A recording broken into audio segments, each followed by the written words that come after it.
신선한 바람이 불며 어느덧 여름이 가고 10월 첫 주를 맞이하고 있습니다. 늘 하나님의 깊은 사랑과 하나님 말씀을 묵상하고 주님과 동행하는 오늘 한날이 되시기를 간절히 축복합니다. 오늘 하나님께서 우리에게 주신 말씀은 창세기 20장입니다. 제20장. 아브라함이 거기서 네게부 땅으로 옮겨가 가데스와 술 사이 그랄에 거류하며 그의 아내 사라를 자기 누이라 하였으므로 그랄 왕 아비멜렉이 사람을 보내어 사라를 데려갔더니 그 밤에 하나님이 아비멜렉에게 현몽하시고 그에게 이르시되 네가 데려간 이 여인으로 말미암아 내가 죽으리니 그는 남편이 있는 여자이니라. 아비멜렉이 그 여인을 가까이 하지 아니하였으므로 그가 대답하되 주여, 주께서 의로운 백성도 멸하시나이까? 그가 나에게 이는 내 누이라고 하지 아니하였나이까? 그 여인도 그는 내 오라비라 하였사오니 나는 온전한 마음과 깨끗한 손으로 이렇게 하였나이다. 하나님이 꿈에 또 그에게 이르시되 네가 온전한 마음으로 이렇게 한 줄을 나도 알았으므로 너를 막아 내게 범죄하지 아니하게 하였나니 여인에게 가까이 하지 못하게 함이 이 때문이니라. 이제 그 사람의 아내를 돌려보내라. 그는 선지자라. 그가 너를 위하여 기도하리니 내가 살려니와 내가 돌려보내지 아니하면 너와 내게 속한 자가 다 반드시 죽을 줄 알지니라. 아비멜렉이 그날 아침에 일찍이 일어나 모든 종들을 불러 그 모든 일을 말하여 들려주니 그들이 심히 두려워하였더라. 아비멜렉이 아브라함을 불러서 그에게 이르되 내가 어찌하여 우리에게 이렇게 하느냐? 내가 무슨 죄를 내게 범하였기에 내가 나와 내 나라가 큰 죄에 빠질 뻔하게 하였느냐? 내가 합당하지 아니한 일을 내게 행하였도다. 아비멜렉이 또 아브라함에게 이르되 내가 무슨 뜻으로 이렇게 하였느냐? 이곳에서는 하나님을 두려워함이 없으니 내 아내로 말미암아 사람들이 나를 죽일까 생각하였으며 또 그는 정말로 나의 이복 누이로서 내 아내가 되었음이니라. 하나님이 나를 내 아버지의 집을 떠나 두루 다니게 하실 때 내가 아내에게 말하기를 이후로 우리의 가는 곳마다 그대는 나를 그대의 오라비라 하라.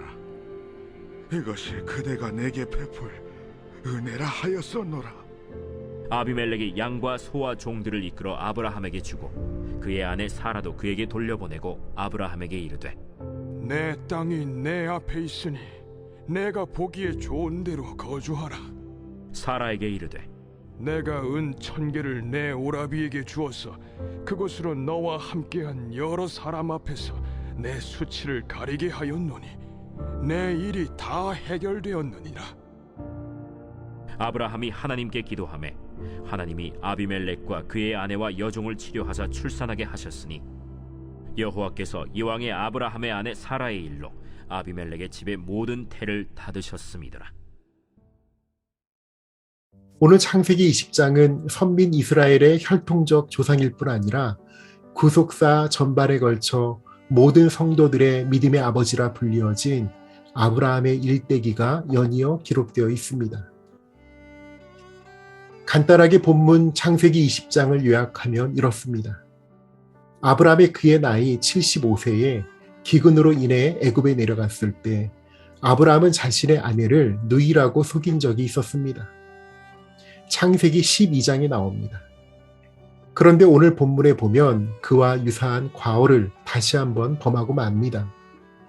어떤 사람들은 오늘 본문 창세기 20장의 사건이 창세기 12장에 나온 사건과 유사하다는 점을 들어서 동일한 사건으로 취급하기도 하지만 창세기 12장의 사건은 아브라함이 75세 때 애굽에서 바로와 더불어 일어난 사건이었고 후자인 오늘 본문은 그의 나이 99세 때 그랄에서 아비멜렉과 더불어 일어난 사건이란 점에서 분명히 다르다는 겁니다. 그뿐만 아니라 우리는 아브라함이 동일한 실수를 2번이나 반복한 사실을 통해 인간의 근본적인 한계성에 대해 큰 충격을 느끼지 않을 수가 없습니다. 오늘 본문 20장의 사건은 아브라함이 소명을 받은 후 24년이 지난 다시 말하면 아브라함이 상당할 정도로 신앙 인격이 성숙한 후에도 그가 비열한 거짓말로 아내와 이웃을 위험에 빠뜨렸다는 점입니다. 특히 아브라함은 하나님께서 이미 사라를 통해 아들을 주며 그를 열국의 어머니로 삼겠다는 계시를 받은 상태에서 아내 사라를 다른 남자에게로 보낸 것입니다. 이것은 실로 하나님의 약속을 깊이 신뢰하지 못하는 불신앙적인 행동임은 물론이거니와 그가 인간적인 최소한의 양심마저 저버린 파렴치한 행동이라 아니할 수가 없습니다. 그런데 중요한 것은 그럼에도 불구하고 하나님은 아브라함의 행동을 질책하거나 그를 벌하기보다는 초자연적인 역사로 사라를 지켜주셨다는 점입니다. 그 이유는 하나님께서 아브라함의 실수를 묵인해서가 아니라 사라의 정절을 지킴으로써 그를 통해 후손의 언약을 성실히 이루시는 데 일차적인 관심이 있었기 때문이었습니다. 이처럼 구속사의 주체자이신 하나님께서는 전능하심으로 당신이 정하신 대로 구속사를 이루는 분이십니다. 따라서 구속사는 하나님의 정하심에서 한치의 어긋남도 있을 수 없다는 점을 우린 깨달을 수가 있습니다. 또한 오늘 창세기 20장은 구속사의 한 주역인 아브라함의 거듭된 치욕스러운 실수를 적나라하게 기록해 주므로 하나님은 인간이 결국 완전하거나 거룩해서가 아니라 오직 하나님에 의해서 구속사가 이루어짐을 보여주는 아주 소중한 가치를 깨닫게 해 주십니다. 이러한 본문 20장을 좀 더 세분화해 살펴보면 다음과 같습니다. 오늘 본문 1절에서 7절은 아브라함이 그랄로 이주하는 내용과 그가 실수하는 장면이 나옵니다. 그중 본문은 소돔과 고모라 멸망 이후 아브라함이 조카 롯과 헤어진 이래 근 20년 동안 정착했던 헤브론의 마므레 상수리 수풀을 떠나 남방 그랄 땅으로 이주한 사실과 그랄 이주 직후 아브라함이 저지른 실수를 보도하고 있습니다. 여기서 아브라함의 실수란 바로 자신의 생명 보존을 위해 아내 사라를 누이라고 속임으로써 사라가 그랄 왕 아비멜렉에 첩이 뻔하게 하였던 그 사실을 말합니다. 아브라함의 이러한 실수는 약 24년 전 가나안 이주 초기에 기근으로 인해 애굽으로 내려갔을 때 그곳에서 저지른 실수의 반복입니다. 하지만 하나님은 언약의 후사를 낳을 사라의 순결을 보존하고자 이 일에 적극 개입하셔서 아비멜렉으로 하여금 사라를 범하지 못하도록 조치하십니다. 이 같은 내용을 담고 있는 1절로 7절은 우리에게 다음과 같은 교훈을 주십니다. 첫째는 진리를 거스른 인간적 처세술은 오히려 더 큰 문제를 야기시킨다는 것입니다. 그러므로 저나 여러분은 위기의 상황에 처할수록 오직 하나님의 뜻을 더욱 쫓아 진리대로 행해야만 모든 문제를 극복할 수 있음을 깨달으셔야 합니다. 두 번째는 죄는 습관적이라는 사실을 알 수 있습니다. 똑같은 잘못을 두 번이나 저지른 아브라함을 통해 우리도 별반 다를 수 없음을 인정하고 또 인지하셔야 합니다.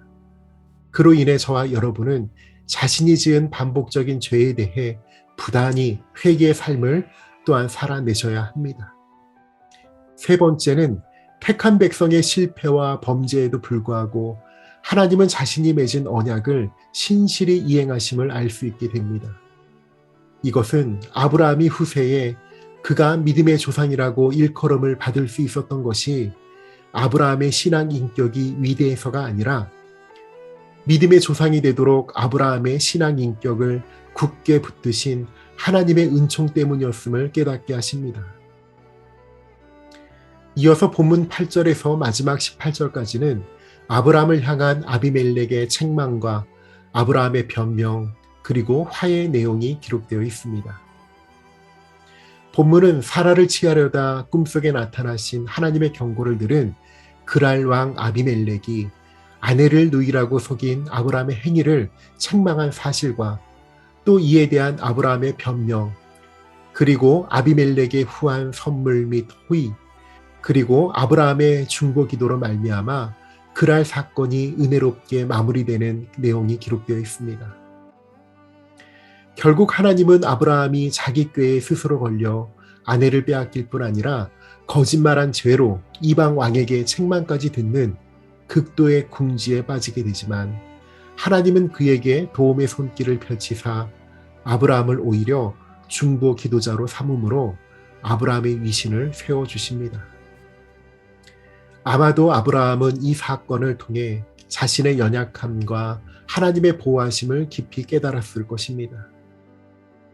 한편 이러한 본문은 오늘날 우리에게 다음과 같은 교훈을 주고 계십니다.